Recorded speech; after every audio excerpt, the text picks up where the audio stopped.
ఆస్తిని బట్టా, బంధుత్వాన్ని బట్టా, నీకున్న బలాన్ని బట్టి అతిశయపడతావా? అట్లా కదా. ఎవరి బట్టి అతిశయపడాలి? మనం దేవుని బట్టి అతిశయపడాలి. ఒక మాట తెలుసా, నాకంటే నాకు దేవుడు ఉన్నాడు, ఎవడు చూడకపోయినా. ప్రజలు హల్లెలూయా. నరుడు ఏం చేయగలడు? నన్ను దేవుడు ఏదేం చేయాలి? అతిశయం ఉండాలి, ప్రభుని అతిశయపడాలి.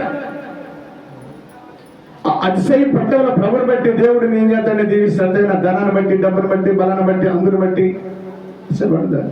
నీ గర్వం నీకేమైపు తెలుసా? పొరపాటు నేర్పుతుంది. నీ అశ్వం ఏం చేసి తెలుసా? చెడపురుగా ఉంటుంది. హల్లెలూయా. అపొస్తలుడు పౌలు అంటున్నాడు, జాగ్రత్త రోమిలో సంఘస్థులారా, ప్రభుని బట్టి అతిశయపడండి అబ్బా. ప్రభుని బట్టి మీరు ధైర్యం కలిగి ఉండి, ఏదైనా ప్రభుని బట్టి అతిశయపడు. ప్రభుని బట్టి ఆనందం కలిగి ఉండే వారికి ఉండాలని ఏదింటవా యేసుక్రీస్తు ప్రభు ద్వారా పట్టబడటం ద్వారా కలిగిన వారికి ఆన్సర్ ఏంటంటే, ఆశీర్వాదం ఏంటంటే నీతిమంతులుగా చేయగలిగిన వారికి ఉన్నాడు. ప్రజల్లో హల్లెలూయా. మూడవది ఏంటంటే జ్ఞాపకం చేస్తున్నాం చూడండి, పరిశుద్ధ గ్రంథం నుండి అపోస్తలుడైన మొదటి కొరింథీయులకు రాసిన పత్రిక 6వ అధ్యాయము 19వ వచనం 20వ వచనం చదువుకుందాం.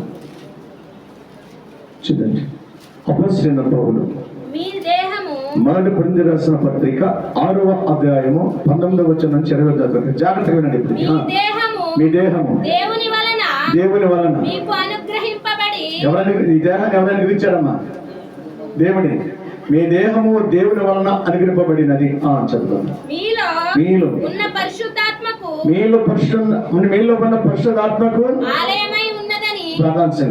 ఇప్పుడు ఆత్మ మనలో ఉందండి. ఈ దేహం దేవునికి ఆలయం ఉన్నది. హల్లెలూయా. ఆలయం ఉన్నది అంటే నీ దేహంలో, నీ దేహమే దేవుని ఆలయం. పౌలు అంటాడు, మీ దేహమే దేవుని ఆలయం. మీ దేహమైన దేవుని ఆలయంలో దేవుడు లేకుండా పగల కక్షలు పెట్టుకొని కనబడుతున్న దృశ్యమైన మందిరాన్ని గురించి ఆరాధించడానికి కలిగిన పరివశం ఏంటి? దీని అర్థం అనమాట. అప్పొస్తలుడు, మీ దేహమే దేవుని ఆలయం ఉన్నది. ఈ హృదయమైన ఆలయంలో దేవుని నింపుకోవాలి. కక్షలు, విభేదాలు, రకరకాల ఖరీదన్ని స్టోరేజ్ చేసుకుని హృదయంలో దేవుని సన్నిధికి వస్తే ఎలా తెలుసా? ఇద్దరు మనుషులు దేవాలయానికి వెళ్ళారు. పరసయుడు, సుంకరి. చూసండి, పరసయుడు బాగా గర్వంగా మాట్లాడుతున్నాడు, రకరకాల మాట్లాడుతున్నాడు. నేను పక్కన వాడితో కాదు, నేను పేదలకు ఇస్తున్న ధనము, ఉపవాసం ఉంటున్నా, నేను బాగా చేస్తున్నా, ఈ పక్కన ప్రేమించలేదని తన మనసులో ప్రార్థన చేసుకుంటున్నాడు. ఎవరు? పరసయుడు. సుంకరి ఏం చేశాడు తెలుసా? లాంగ్ షాట్ లో ఉండి ప్రభు రొమ్ము కొట్టుకుంటున్నాడు. హల్లెలూయా. రొమ్ము బాదుకుంటున్నాడు. హల్లెలూయా. ప్రార్థన ఉంది ఈరోజు.